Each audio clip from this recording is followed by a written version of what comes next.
Shalom everybody, and you're welcome to the Shabbat of this morning. The parasha that we're going to discuss about this morning is known as Parashat Korah, and I subtitle it, Bearing the Inner Korah. Bearing the Inner Korah, or bearing the Korah within.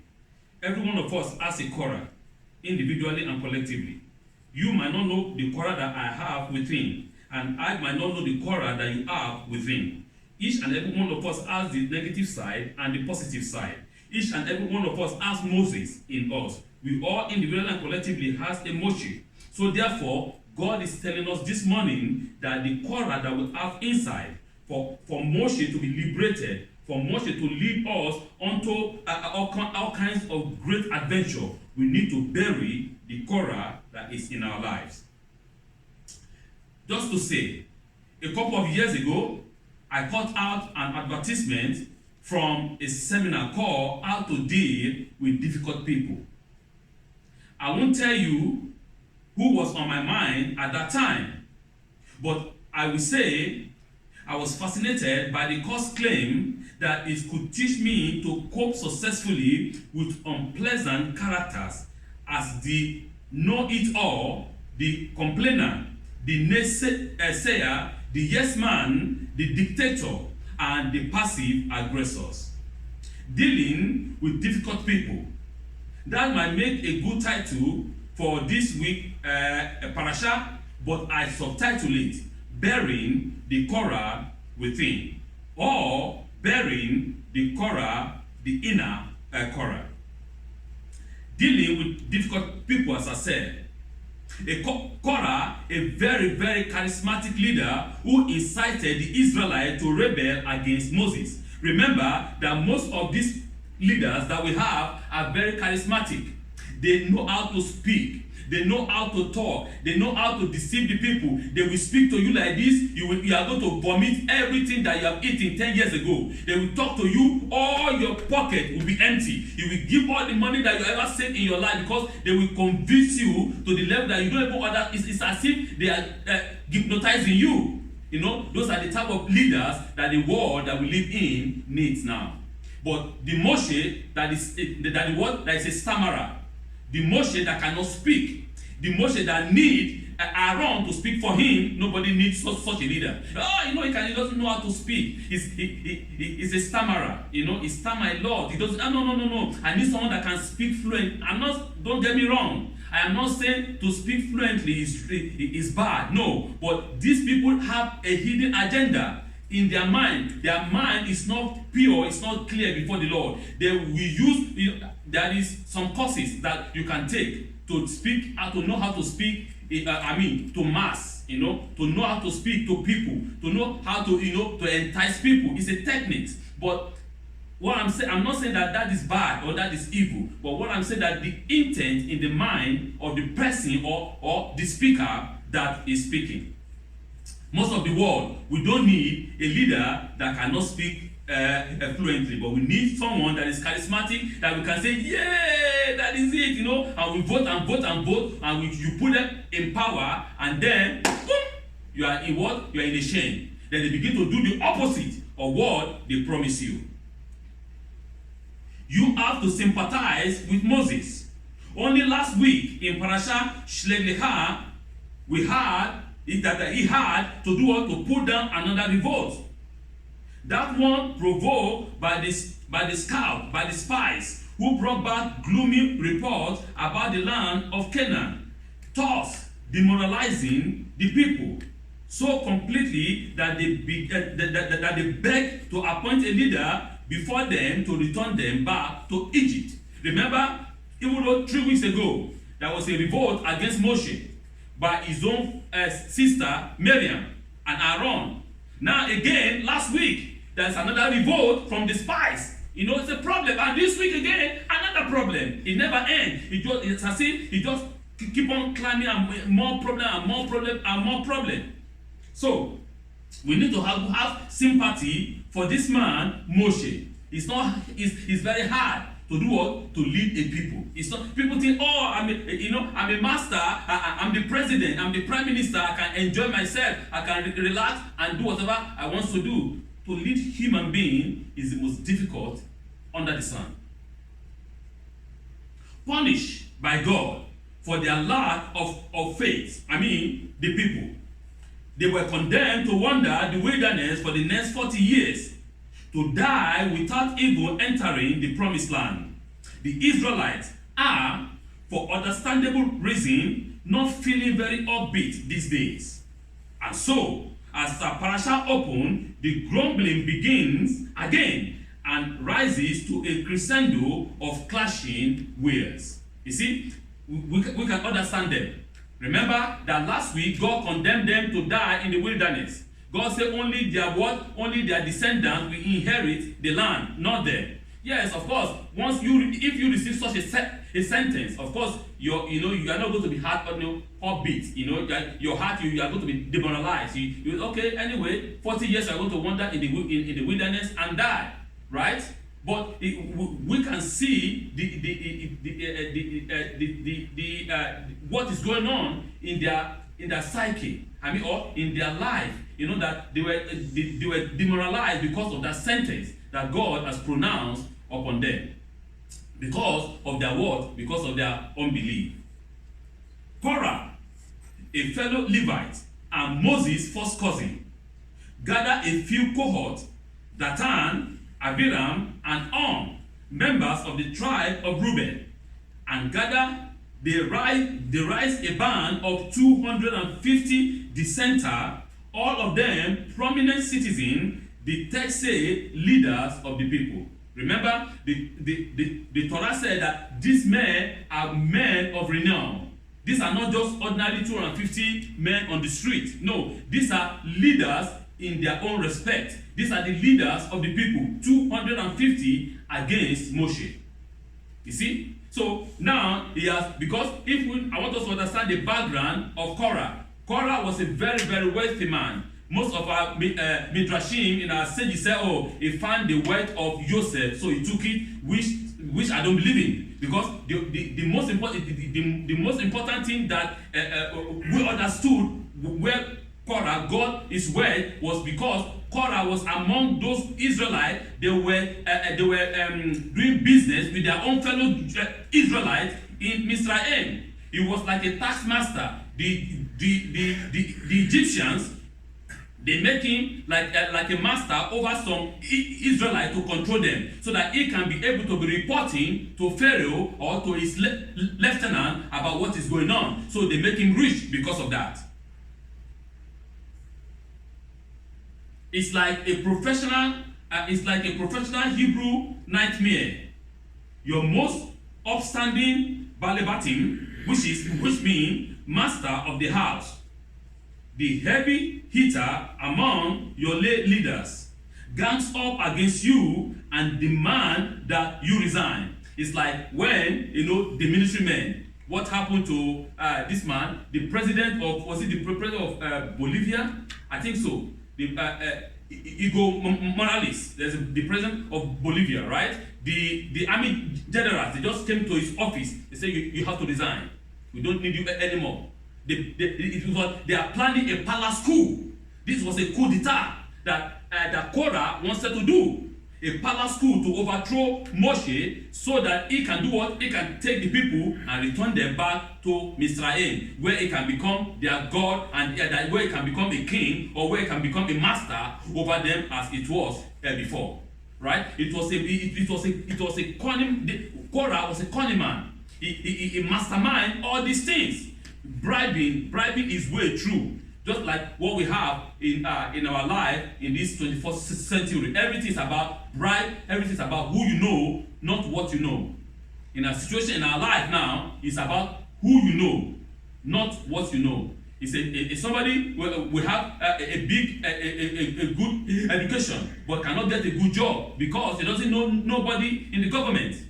You have to know somebody in the government for you to get a good job. Even though if you don't go to school, as far as your brother is your uncle or your sister or your parent are in the top position, you are automatically guarantee a work. Even though you have nothing, you know nothing. So that is the situation. The same thing here. It's what the same thing that is going. So this man wanted to plan a palace coup against Moshe, not knowing that he's planning against God, not against Moshe, because it was God that placed Moshe as a leader. Not, he didn't place himself as a leader. So they came to Igobaralis and they told him, you have to resign. And the man has no choice because all the army generals are against him. So he doesn't want to die. Okay, he resigned. The same thing that is going on here. Their word to Moshe and to Aaron are simple and undeniably steering. Rav Lahim, which means they say, you go too far. Why do you make yourself the king? Why do you make yourself the head over us? Who made you the head? Who make you the head? Why do you make yourself like you are the master? It is too much for you, Moshe. Right? That was their argument. You ask too much. Kilko ha Eda Kulam Kedoshim is saying, for the whole congregation is holy and God is among them. So if we analyze the word of Korah, was Korah lying? No. Korah was in line. That was the fact. For God said the entire people is holy. He said that Israel is a kingdom of priests. That's what God said, which is true. Korah knows the Torah very well. It was in line. That was the fact. The people are holy and God is in their midst. That is the fact. But remember that he is a man that speaks fluently. He will deceive you, he will manipulate you, he will take the 50% true, 50% lie, mix it together and give it to you to confuse you. So you cannot differentiate what is lie from what is true. Why then do you lift yourself up above the assembly of God? Korah was asking Moshe. As explained by Rashi, Korah rebellion is a serious challenge. Korah seemed to have a reasonable complaint when he said, are not all of the assembly holy? Every one of them are holy. His populous appeal seemed compelling. His punishable is what is totalitarian. You see, the appeal of Korah to the people is very appealing, right? If you were among them in those days or in the time that it happened, you will say, yeah, Korah is right. That Moshe took everything to himself. Him, his brother, his sister, everything. His brother's sons, everything only for themselves alone. And the old people, they have nothing. Man, I support Korah. That's what you are going to say. Because it communicates fluently. Because he knows how to manipulate your mind. Because if you want to use the human reasoning, right? If we want to say, okay, let us just use our understanding. We say, oh, man, Korah, you are a good man. You are a democratic man. You want to bring us democracy. You want the power of the people. You want to give the people the power. But in his mind, do you know what he has in his mind? Maybe you want to use the opportunity to overthrow and he will become a dictator, the worst dictator you've ever seen. So that is what we have to understand as a people. We know we are supposed to be on Moses' side and on the side of Aaron in this story. But something in Korah arguments appeal to us because his complaint is a populous message. We have politicians like that. The politician will come, the corrupt men, I'm going to put them in jail when I become the president. Vote for me. I'm going to make you a good road. Vote for me. I'm going to give you a good pipe water. Vote for me. I'll give you free houses. Vote for me. What else again? I'm going to remove all the taxes. And you listen. Say, yeah. This is good. Then the man will come, the president. Then you will run away.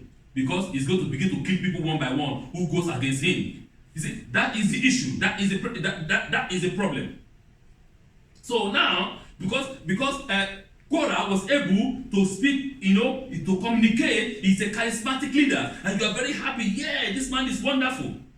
But at the end, something is hidden that you never see. He is, after all, the most democratic voice.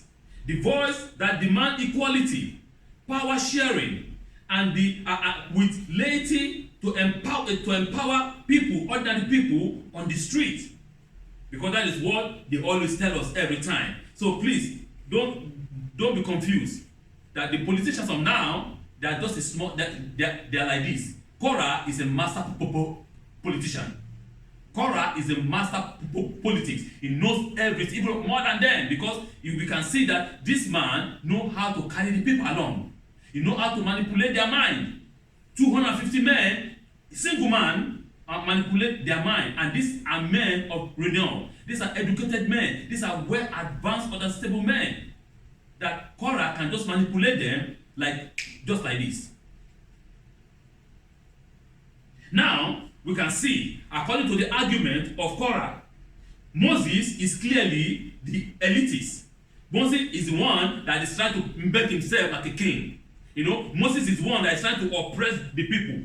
Moses is the one that is charging the people taxes, bringing them, bring me more animal, bring me all your animal to sacrifice, so that he can eat and eat and eat and take all the wealth of the people. Because that is what Korah is telling the people, right? That is the argument that the Korah is trying to pass to the people. Moshe is the one that is demanding every day, every time. Their argument is constructed with balance and symmetry. Rav Lechem, they say, Moses said to them, to his antagonist, you ask too much for yourself, you Levite. Ha, me'et hakim.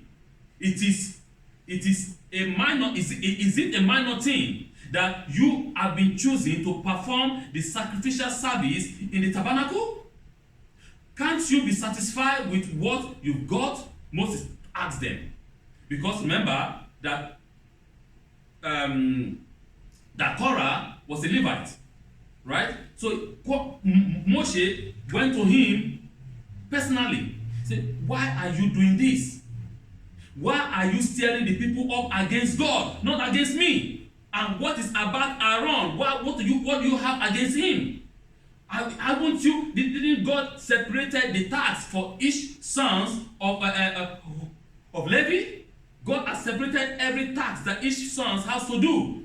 Now you are demanding the priesthood. Now you want to become the high priest. Why this?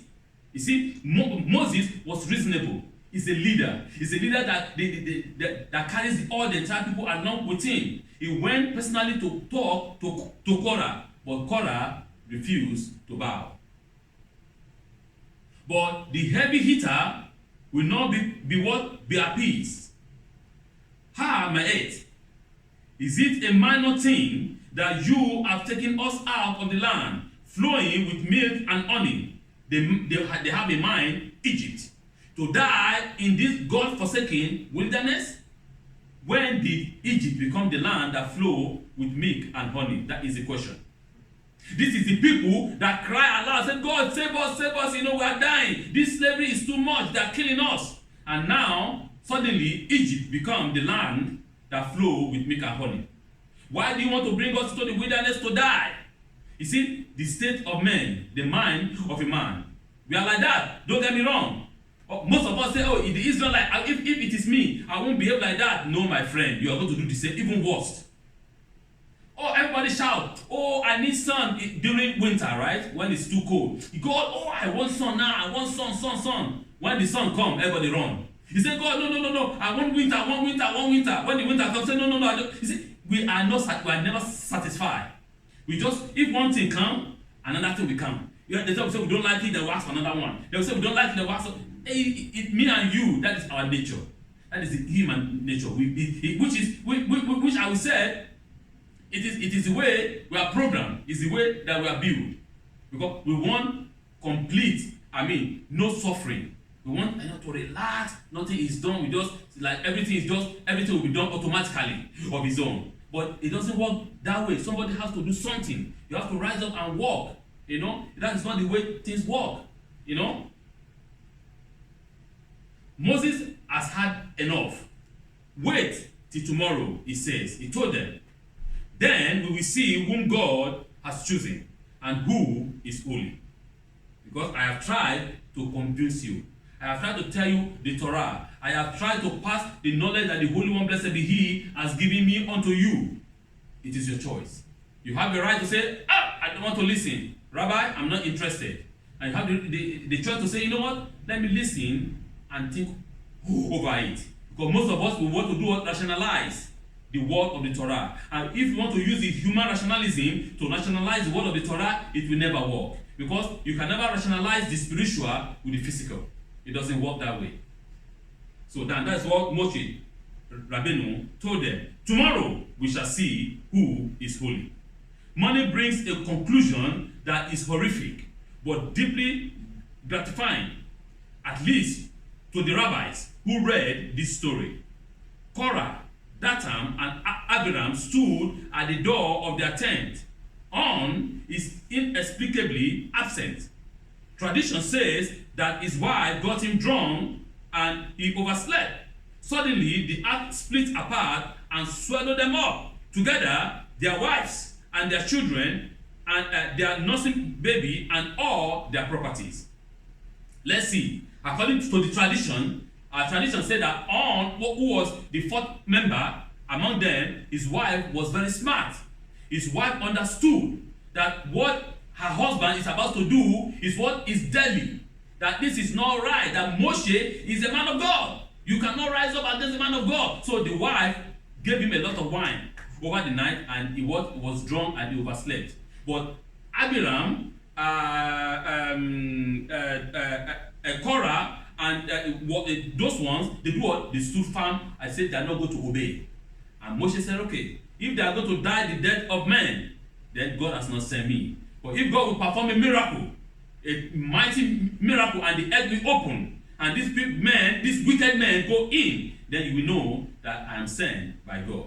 The Torah says, and before he finished, the earth opened his mouth and swallowed them up. So that you may know that I didn't send myself. Because remember, when God said to Moshe, Moshe, you shall go and deliver the people. What did he say? Oh, no. You get the wrong man. I love my work. I'm a shepherd. If you see this sheep, I love them a lot. You know, I love my shepherd like crazy, or my sheep like crazy. Don't disturb me. Go and find another man, not me. No. You are the one. Go. You shall go and deliver the people. See, Moshe was a reluctant leader. He wasn't the one that said, if God, those ones that want to become a leader, like Korah, those are the type of people that are very, very dangerous. Because they have nothing for you. They have nothing for me. They have nothing for the people. What they want is their pocket. How to enrich themselves with their position. And they want power by all means. But those ones that doesn't even need power, that doesn't even want power, are the ones that are dedicated because they know what they have passed through. They are dedicated to do the job unto the end. Even their clothing that was at the laundry, say one Simsika commentator, came rolling back to join them as they plunged into the pit. And another commentator added that as the earth closed over their head, the rebels could be heard screaming in anguish, Moshe is king, Aaron is high priest, and the Torah is true. That can be found in Yakut Ruveni, number 1631. In the Midrash. Much as I enjoy this revenge fantasy as a man, I'm speaking as a man now. Yes, it is very good that God has dealt with the rebels. It is very good that God has vindicated Moshe and Aaron. It is very good that this rebel has been removed out of the society. They have been destroyed out, because they are cancers. I'm glad, that God has removed the cancer out of the midst of the people. I'm speaking as a man now, okay? I'm talking as a man. But, okay, right. But I'm not happy reading the story of Korah merely as a message that dissent must be squashed and rabbinical authority must reign supreme. No. What about that appealing democratic argument of Korah? Are we supposed to forget all about that and rejoice that he got is just desert? Is a question. Because most of the rabbinical understanding and authority is that you cannot dissent or you cannot rebel against our decree. You cannot say anything against our decree. If you say anything, then you are a Korah. That is not right. If we say that we are in a democratic society, right? If we say that everybody has the right to speak or everybody has the right to his or our own opinion, what must you tell me that I must follow what you said and that I have no say all at all on anything? That is not right, right? So this is what I'm talking about. In fact, the problem of Korah compelling power is worse than that. If we look at the Midrashi elaboration on this story, we find that the rabbis have made Korah onto a formidable antagonist, indeed far more threatening than he actually appeared in the biblical text. The way it is written in the Torah is completely different from what is written in the Midrash. In the Midrash, the rabbi made Korah a formidable foe to Moshe, which is not right.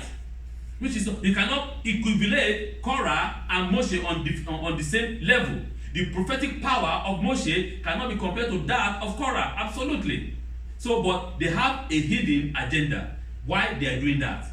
So there is a hidden agenda why the rabbi so input in Korah a lot of things that it's not even is. So let us see their hidden agenda. So Korah, they say, not only challenged Moses, he ridiculed the Torah. He point out how illogical and absurdly arbitrary his laws are. Was that true? That is not true. Because we can see the statement that that Korah said. Korah said that the people are priests. But God said that Israel is a nation of priests. He said the people are holy. That's what Korah said, that all the people are holy and God is in their midst. Was he lying? No. Korah wasn't lying. The people are holy because they are children of God. The people are holy because God is in their midst. Because their creator, their God, the one that took them out of Mizraim is in their midst. God is in their midst. The ark is in their midst. So he wasn't lying. But we need to understand that from the side of Korah, he wanted to use that as a tool to do what? To discredit Moshe. So his intent was a negative intent. His intention was negative. He wanted to use it to deceive the people and overthrow Moses and return the people back to Mizraim. That is the problem of Korah. Dressing, he said in the Midrash, dressing his follower, that is Korah. Korah dressed his follower in talisim, made entirely of blue silk. Right? Korah asked Moses, are these garments kosher? Moses replied, no, they are not kosher.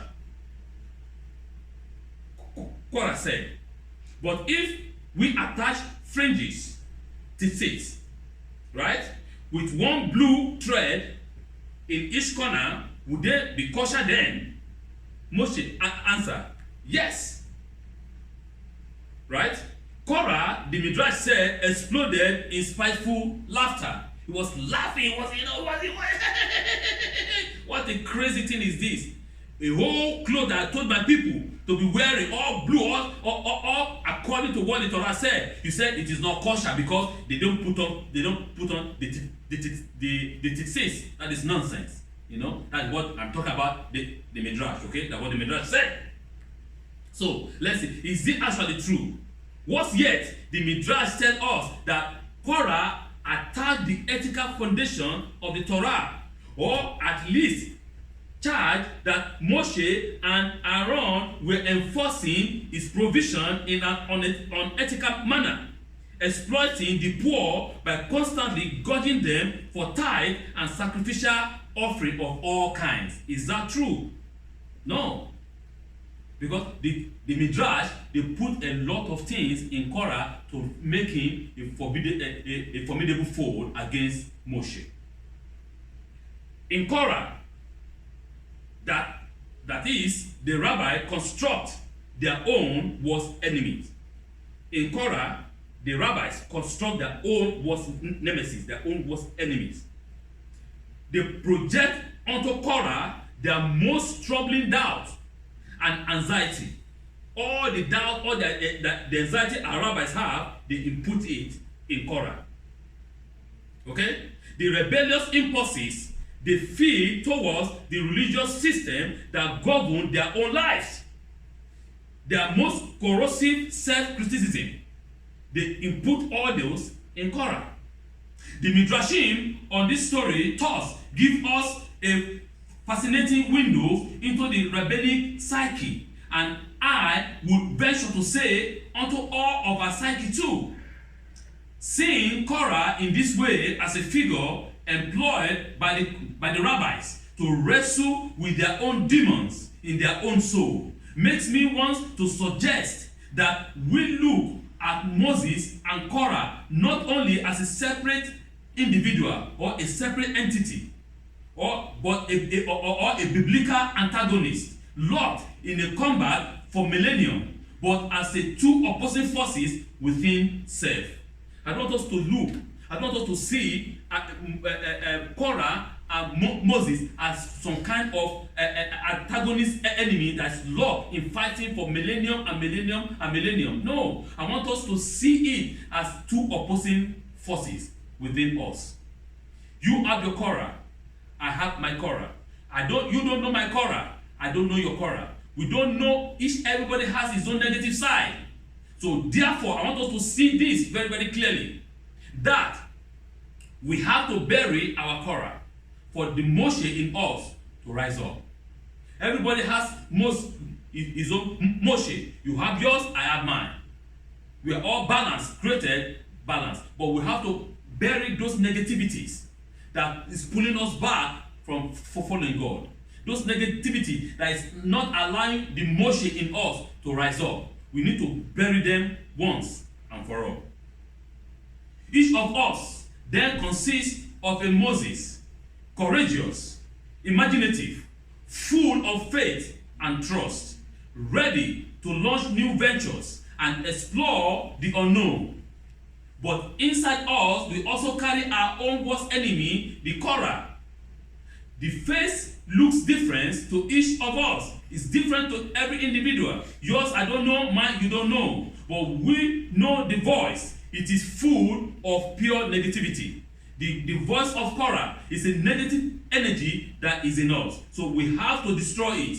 This negative voice is destructive, is self-destructive to yourself and to others.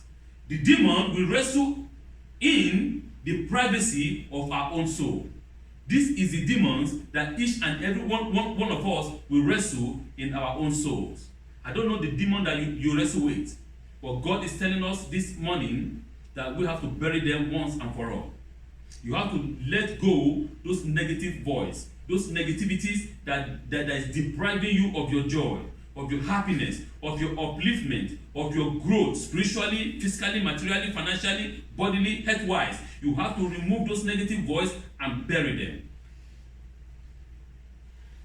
One message in this story thus has nothing to do with the rabbinic authority of dissent or of rebel or and the nature of leadership. It is indeed a religious message about burying the Korah within us so that the Moses is free to continue on the journey. The rabbis understood that despite all the unpleasant characters we contend with in this world, the most difficult person we ultimately have to face is ourselves. The worst enemy of a man is a man himself. You are the worst enemy of your own self. So you have to overcome yourself for you to be able to grow. If you cannot overcome those demons or those negative voices or those negative charges that is pulling you down, then how can you grow?